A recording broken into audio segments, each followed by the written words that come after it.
নমস্কার বন্ধুরা, সবাই কেমন আছেন? আশা করি খুব ভালো আছেন। আপনাদের আশীর্বাদে আমিও খুব ভালো আছি। কাকুলির আরেকটি নতুন ব্লগে আপনাদের স্বাগত জানাই। ব্লগটি আজকে শুরু করলাম একটু বেলা করে। আজকে উঠেছি, অনেক দেরি হয়ে গেছে। এত ঠান্ডা পড়েছে, সকালবেলা না উঠতে পারি না। এখন উঠলে পরেই পুরো গলা ব্যথা হয়ে যায়, আর কুয়াশা তো প্রচণ্ড। আর উঠলে পড়েন তো জানেনই, কাজ তো আর থেমে থাকে না। উঠলে পরে কাজের দিকেই, তখন আর শরীরের দিকে মন দেওয়া যায় না, কাজের দিকেই মন দেওয়া যায়। তো চলুন এখন রান্না বান্না করি। আজকে বন্ধুরা জানেন কি রান্না করব?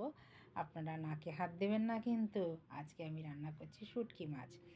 কে কে শুটকি মাছ খেতে ভালোবাসেন আমাকে কিন্তু কমেন্টে জানাবেন। আমরা বাঙাল যেহেতু, আমরা শুটকি মাছ আমাদের ফেভারিট মাছ বলতে পারেন। আজকে আমি লটকে শুটকি রান্না করছি। কী দিয়ে রান্না করছি জানেন?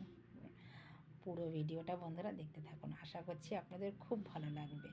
আর কে কে আমার মতন এইরকম শুটকি মাছ খান সবজি দিয়ে, সেটাও কিন্তু কমেন্টে জানাবেন। তো তেল গরম হয়ে গেছে। গরম হওয়ার পর শিটকই মাছ তো আমি ভিজিয়ে রেখে দিয়েছিলাম ঘন্টা খানিক ধরে। একটু আগুনে পুড়িয়ে ছোট ছোট পিস করে কেটে সেটাকে ফুটন্ত গরম জলে ভালো করে একটু ধুয়ে নিয়েছি আগে কাঁটাগুলো, তারপরে গরম জলে ভেজোতে দিয়ে দিচ্ছি 1 ঘন্টা।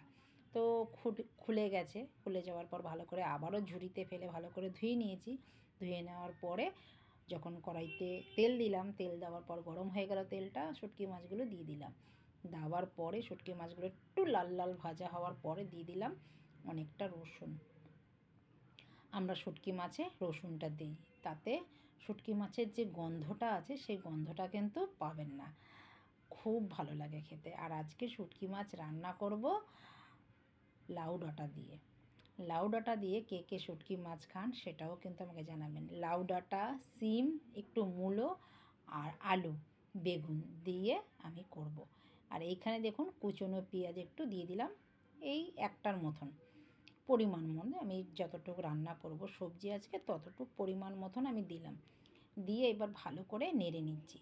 পেঁয়াজটা, শুটকি মাছটা একদম লাল লাল করে যখন ভাজা ভাজা হয়ে আসবে, এবং এখানে লঙ্কা দিলাম। শুটকি মাছ মানেই কিন্তু একটু ঝাল ঝাল হলে বেশি ভালো লাগে খেতে। এই শুটকি মাছ আমার এক জেঠিমা খুব রান্না করতো, খুব ভালো লাগতো। মানে জেঠিমা রান্না করতো শুটকি মাছ, জানলা দিয়ে গন্ধ বেরোতো, সারা পাড়া গন্ধ হয়েছে। তো শুটকি মাছের যে একটা সুন্দর যে গন্ধ আছে সেটাতে। তো আমাদের এখানে এখন শুটকি মাছ রান্না করলে গন্ধ সেরকম বেরোয় না। আগেকার মতন শুটকি মাছ, সেই শুটকি মাছ এখন আর নেই। আমি বাংলাদেশ গিয়েছিলাম, সেখান থেকেও শুটকি মাছ আমি এনেছিলাম, কিন্তু সেই শুটকি মাছ, আগেকার যে শুটকি মাছ এখনকার শুটকি মাছের মধ্যে অনেক তফাৎ। বাংলাদেশ থেকে এনেছিলাম, তাও শুটকি মাছ খুব একটা যে ভালো তাও না। আর এখন তো আমাদের বাজারে কিনতেই পাওয়া যায়, সেই শুটকি মাছই আমি নিয়ে এসেছি। এই মা দিয়েছে, আমাদের রথের মেলায় পাওয়া যায়। তো চলুন, আমার কিন্তু ভাজা ভাজা হয়ে গেছে, লঙ্কাটাও ভাজা ভাজা হয়ে গেছে। এবার দিয়ে দিলাম সব সবজিগুলো। আচ্ছা বন্ধুরা, কে কে খান এরকমভাবে শুটকি মাছ আমাকে কিন্তু কমেন্টে জানাতে ভুলবেন না।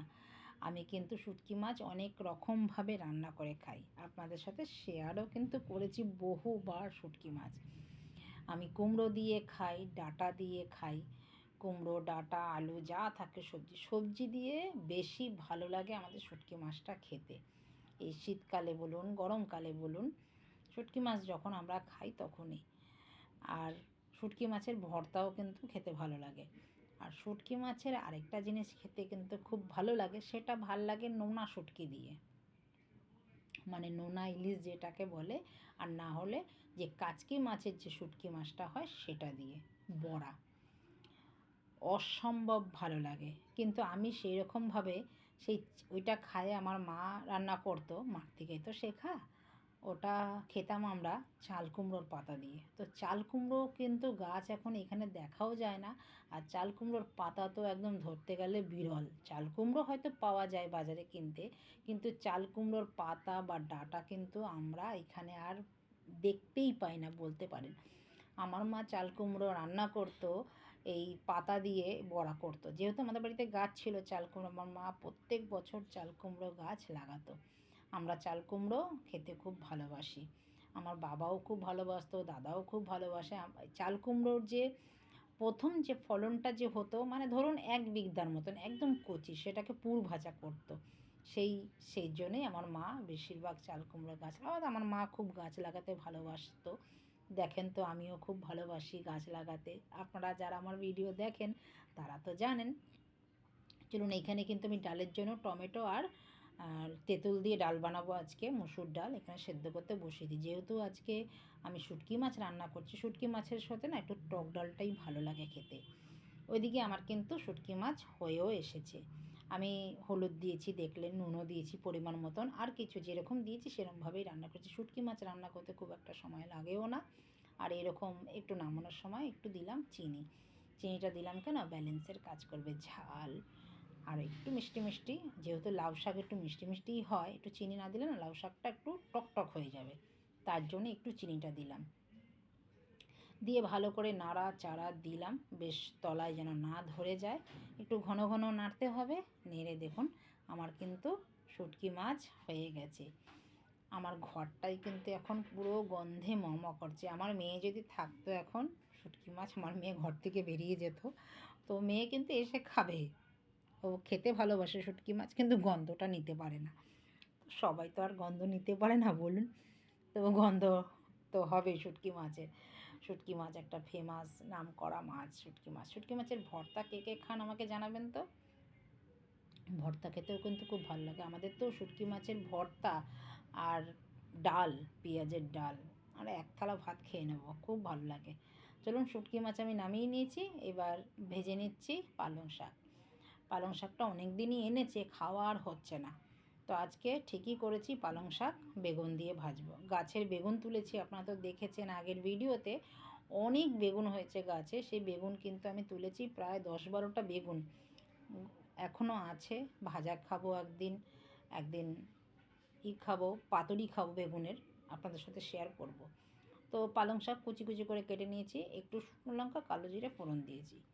দেওয়ার পর পালং শাকগুলো দিয়ে দিলাম আরেকটা কড়াইতে, সেটাকে ভেজে আমি পালং শাকের সাথে মিশিয়ে নামিয়ে নেব। আমার তাতে হয়ে যাবে পালং শাক। পালং শাকটা আমার হয়ে গেছে, আমি নামিয়ে নিলাম। এবার বেগুনটা ছাকা তেলে ভেজে নিচ্ছি, সেই বেগুন তেলটা আবার রেখে দেবো, তারপরে মিশিয়ে নেব। পালং শাক এইভাবেই আমরা খাই, আর ভালোও লাগে খেতে। দেখুন আমার বেগুনও কিন্তু ভাজা হয়ে গেছে। এবার যে পালং শাকটা যে রান্না করছি সেটা একটু মিশিয়ে নেব, তেলটা আলাদা করে নিয়ে একসাথে মিশিয়ে কড়াইটা একটু নাড়িয়ে নেব। এইভাবে আমরা পালং শাক খাই। বন্ধুরা, রান্নাবান্না হয়ে গেছে, এবার খাওয়ার পালা। তো ভিডিওটা আমি এখানেই রাখছি, দেখা হচ্ছে পরবর্তী ব্লগে। সবাই ভালো থাকবেন, সুস্থ থাকবেন। আর ভিডিওটা যদি কোথাও ভালো লাগে লাইক কমেন্ট শেয়ার করে পাশে থাকার অনুরোধ রইল। নমস্কার, টাটা।